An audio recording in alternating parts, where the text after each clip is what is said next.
gravar esse vídeo para falar de uma autora, filósofa brasileira, que é uma figura muito importante para o contexto, político nacional, mas também não apenas na política, mas também na filosofia, através de uma obra de pensamento que nos acompanha, felizmente, até hoje, especialmente na figura de intérprete e historiadora da filosofia, mais especificamente com alguns autores, que é o Merleau-Ponty e Spinoza, especialmente, que foi quem demarcou a trajetória e a carreira dela com uma obra magna, que inclusive está aqui atrás, que é a Névoa do Real, volume 1 e 2, seguido de um apêndice aí volumoso de mais de 200 páginas.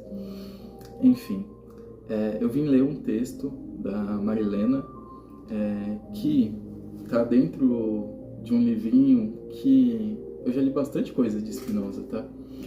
E esse, sem dúvida, foi o livro introdutório à obra do Spinoza que mais me alegrou, assim, ao ler e encontrar não apenas uma interpretação refinada da filosofia spinozana, mas também uma leitura acessível e característica da Marilena, A gente sabe que quem acompanha, já viu vídeos da Marilena, sabe que ela leva textos para suas conferências, para suas palestras, e ler esse livrinho é como escutar uma palestra da Marilena. Enfim, eu vou ler para vocês o final da primeira parte desse livro, que é intitulado Conclusão, Spinoza, nosso contemporâneo. E esse trecho eu escolhi especificamente porque trata da obra do pensamento, com a qual a Marilena trabalha e que marca inclusive a sua trajetória da sua própria produção, de elaboração da sua obra do pensamento a respeito do pensamento filosófico e político nacional e brasileiro. Enfim, nessa obra, como já é de se esperar, Marilena vai tratar do filósofo que ela mais gosta, que é o Spinoza.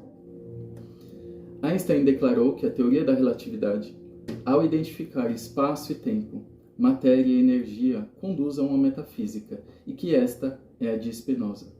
Muitos físicos contemporâneos têm estudado a ideia spinozana da natureza, procurando os pontos de contato entre ela e a física einsteiniana. Do mesmo modo, muitos psicanalistas têm insistido no parentesco entre a obra de Spinoza e a de Freud. A teoria spinozana da relação entre a alma e o corpo, das paixões e do desejo. A teoria da imaginação como relação e espelhamento entre o eu e o outro. A afirmação de Spinoza de que a razão não vence um sentimento, mas somente um sentimento vence outro se for mais forte e contrário ao primeiro. A concepção spinozana da passagem da passividade à atividade como trabalho interpretativo que a alma realiza sobre os seus afetos para descobrir-se como causa interna deles. Tudo isso, dizem vários estudiosos, leva-nos diretamente à psicanálise. Outros intérpretes que acompanham o processo de constituição do pensamento de Marx, que leu e anotou o Tratado Teológico Político e a Ética, consideram inegável que ele deve a Spinoza muito do que elaborou na teoria da alienação, na crítica à ideia burguesa do contrato social e, sobretudo, na compreensão do peso do poder teológico político na Alemanha, o que lhe permitiu fazer a crítica da filosofia política de Hegel. Para tais intérpretes, o verdadeiro predecessor de Marx não é Hegel, mas Spinoza. Como se observa, a filosofia spinozana tem sido lida atualmente como um pensamento fundamental para as formulações contemporâneas sobre a natureza, o homem, a história e a política.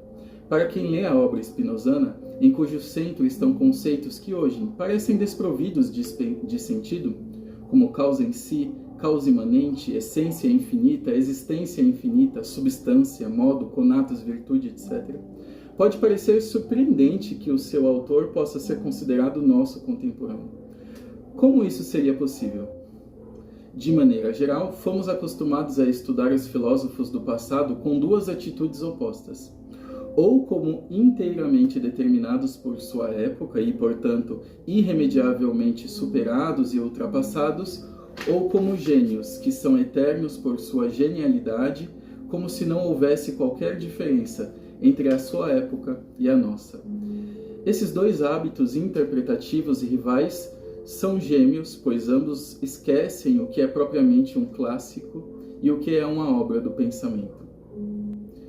Um clássico, escreveu certa vez Merleau-Ponty, é aquele que sempre terá alguma coisa a nos dizer porque, ao pensar, nos deu o que pensar.